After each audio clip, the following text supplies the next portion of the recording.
Selamat datang kembali di podcast CHR atau podcastnya Curahan Hati Remaja.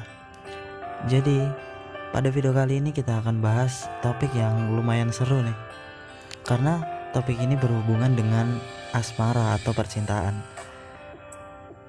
Jadi pertanyaan ini ditanyakan oleh Kak Sabrina dari Lamongan. Ya, kurang lebih pertanyaannya seperti ini. Kak, gimana sih konsep berhubungan sama orang itu yang benar itu gimana?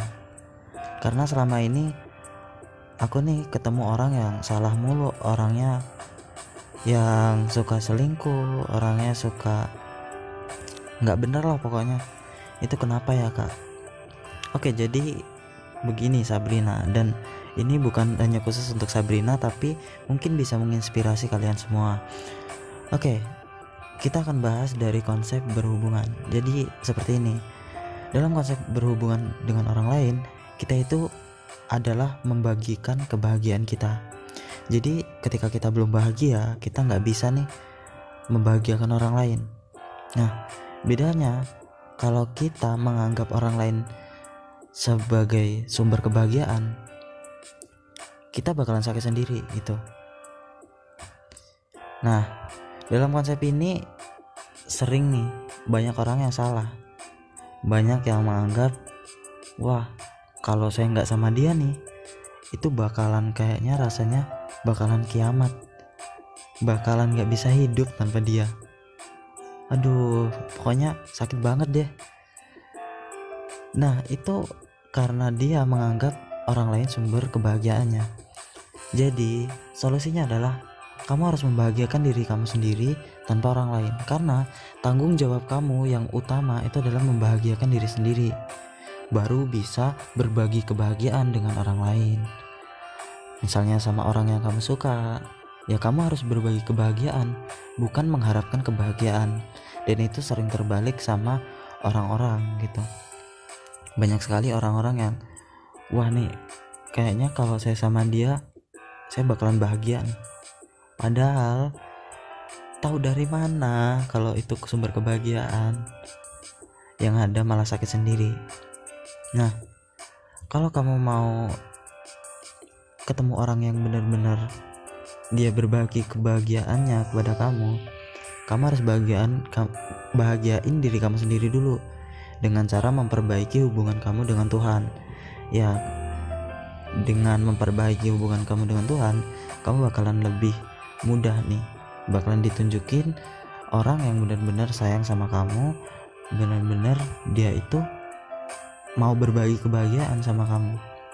Nah, ada konsep lain dalam suatu hubungan. Konsepnya yaitu membebaskan, bukan mengekang. Nah, ini sering banget nih ditanyain sama teman-teman di Curahan Hati Remaja ya. Banyak teman-teman yang nanya nih, Kak, kalau kita itu suka dikekang itu gimana ya? Gimana sih harusnya tanggapan kita gitu. Nah, dalam suatu hubungan nih, kalau kita mengekang seseorang, itu artinya kita membatasi dirinya untuk menjadi dirinya sendiri, alias dia tidak bisa menjadi dirinya sendiri. Nah, kenapa kita harus membebaskan? Karena kalau kita mengekang nih ya, dia nggak bisa jadi diri dia sendiri.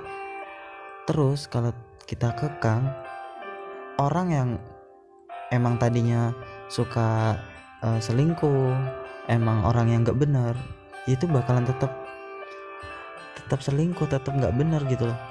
Jadi buat apa dikekang gitu?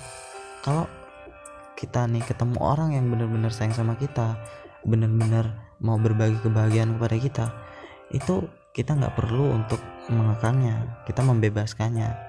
Asalkan ada satu ikatan, nggak boleh selingkuh, nggak boleh berbuat hati, udah itu doang. Jadi nggak ada ini lain, nggak boleh chatan sama orang, dan itu namanya membatasi orang lain, dan itu nggak boleh kita lakukan gitu. Nah, mungkin cuma 2 itu aja sih yang bisa saya kasih ke kalian, semoga menginspirasi nih buat kalian yang sedang berhubungan sama orang lain, itu bisa mengambil kesimpulan dari sini. Yang pertama, konsepnya berbagi kebahagiaan, bukan mengharapkan kebahagiaan. Dan yang kedua, kita membebaskan, bukan mengekang. karena yang baik akan tetap baik, yang buruk akan tetap buruk walaupun udah kita kekang. Oke, sampai jumpa di video selanjutnya. Semoga adanya video ini kalian terbantu ya, terutama untuk Kak Sabrina dari Lamongan. Oke, sampai jumpa kembali di podcast CHR selanjutnya. Terima kasih.